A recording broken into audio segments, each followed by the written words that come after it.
Bonjour, ici Sébastien Matisse et bienvenue dans les news dans l'aile.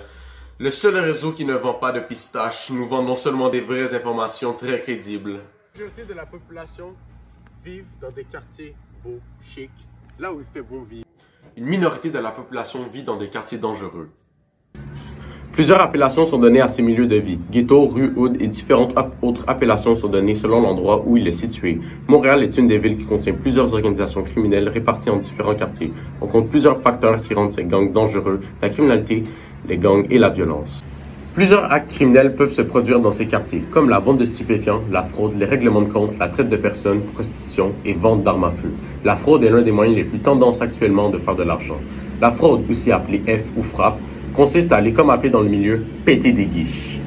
La guiche consiste à aller voler les informations bancaires de quelqu'un, puis de faire des achats et revendre les choses achetées à des prix réduits pour blanchir l'argent. Généralement, les gens victimes de ces actes criminels sont des gens mal informés sur le sujet, comme Reginald, un jeune homme noir que nous avons rencontré. Nous partons à la rencontre de Reginald qui nous racontera son histoire. La game pour parler, la game pour parler, la game pour parler, la game pour parler. Moi dit.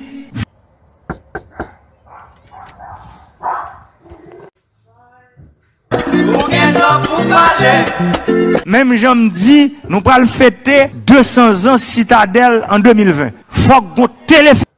Reginald, j'aimerais que tu nous racontes comment tu t'es fait finesse.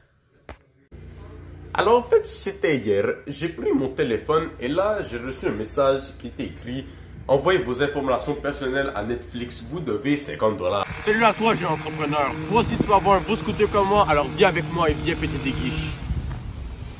Donc, après avoir bien finesse Reginald, maintenant il est temps d'aller péter la guiche.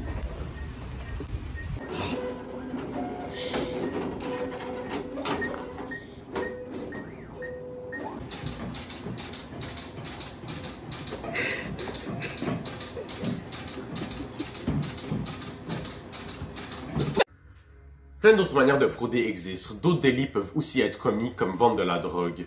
La vente et la possession de narcotiques est illégale au Canada. Ce n'est pas seulement les crimes commis qui sont dangereux pour les autres, il y a aussi la vie des criminels qui est incertaine. En commettant des délits, on risque de payer des amendes ou d'aller en prison. Cette cage à singes n'est pas faite pour les humains, elle brime leur liberté.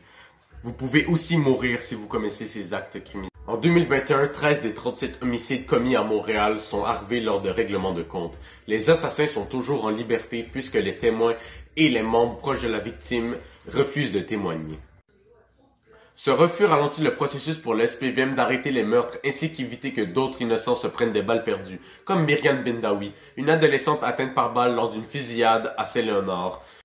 Les fusillades se passent de jour comme de nuit. N'importe quel individu marchant dans un quartier chaud risque de se faire tirer ou d'assister à une scène de crime, ce qui peut être traumatisant et dangereux pour la santé.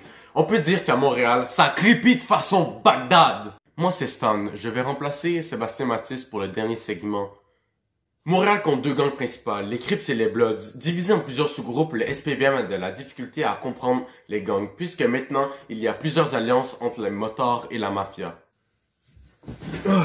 Retour à l'antenne. Stan vient de faire une crise de chaleur dans son manteau d'hiver, donc maintenant je suis de retour. On continue. Francis Renaud, commandant division crime organisé au SPVM cite: c'est éphémère, les gangs se créent, se dissouent, changent complètement de nom. C'est difficile de donner un chiffre exact sur le nombre de gangs.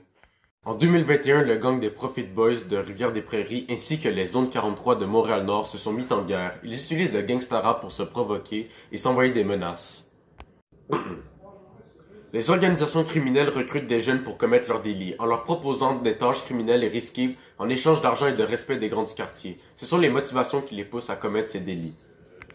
Par exemple, en novembre 2018, un adolescent de 17 ans a poignardé à mort un jeune de son âge pour lui voler du cannabis à l'île des Sœurs.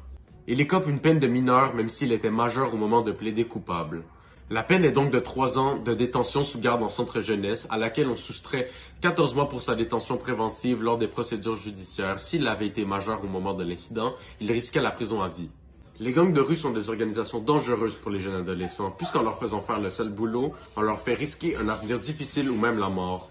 Les employeurs seront mitigés à les engager, les assurances coûteront plus cher et plein d'autres aspects de leur vie adulte seront ébranlés. Ils peuvent aussi risquer la mort. Les Ops, mot de la rue désignant le membre de gang ennemi, peuvent aussi se venger en tirant sur le premier gangster du groupe opposé venu, pour se venger de leurs membres décédés. Une arme à feu est très dangereuse puisqu'elle peut causer la mort ou des blessures graves à long terme. Pour conclure, la violence, les crimes ainsi que les gangs font de ces quartiers un endroit dangereux pour les habitants de ces ghettos. Francis Renaud rappelle que ce n'est pas l'ensemble de Montréal qui vit dans cette réalité, mais les habitants de ces quartiers doivent faire attention en attendant des mesures draconiennes.